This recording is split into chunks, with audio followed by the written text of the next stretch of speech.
Guys, today I went to the City Tourism Office ng Angeles City to apply for Mutyaning Angeles, and they were very welcoming. And apparently, I did not make it for the application kasi I'm already 34 years old. You guys, I already knew that I am beyond the age bracket. However, I want to challenge myself, okay? And plus, I want change. I want to create a movement where age inclusivity is not restricted. We already know that sa international pageant, which is the most prestigious pageant, is Miss Universe, that wala ng age bracket. Even mothers, even transgender could join the pageant, diba? So I really wrote this letter sa office ng Angeles City Tourism.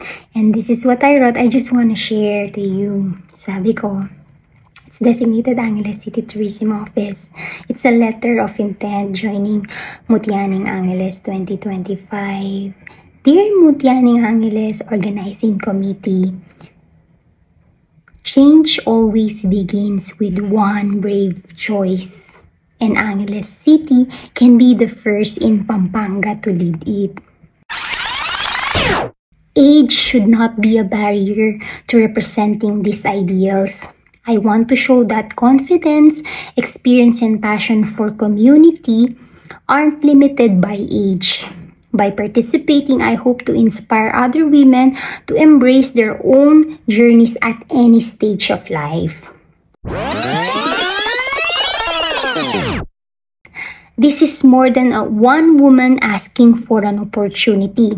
It is an invitation to embrace change, to lead by example, and to show that Angeles City honors every story of womanhood. Ito yung last part na.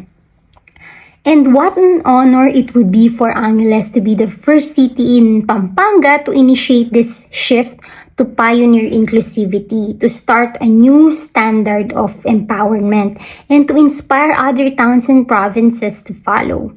Together, we can set a precedent. Future generations will remember as the moment when Mutyaning Angeles chose evolution over limitation, inclusivity over restriction, and empowerment over tradition. Yes, you guys, that's my letter I wrote yesterday. Yung nararamdaman ko about it, no? First hand, alam ko naman, of course, the age bracket is 18 to 24, and my age is already 34. But that doesn't stop me because they created their rules, diba? So, nakausap po sila, I could join Miss Pampanga Universe pa rin kasi doon walang age limitation. That's it, guys. I just wanna share to you.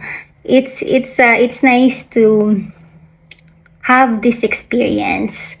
When people says no to you, it even inspires you. It creates, kasi ganito yung human di ba? When you are rejected, if ma-redirect mo yung energy mo into something good, like for me, direct my light instead na ma-bother ako o I will take it negativity, ma-redirect ko yung energy ko, merong other ways.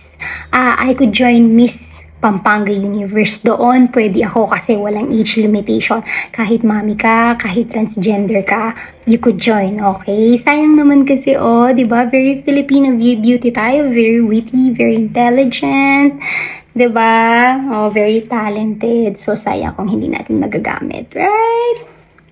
I'm so happy. I'm so happy doing my makeup today, and then I was assisted, and then I went to the Angeles City office. They accommodate me really well. Yes, it was an amazing experience. See you.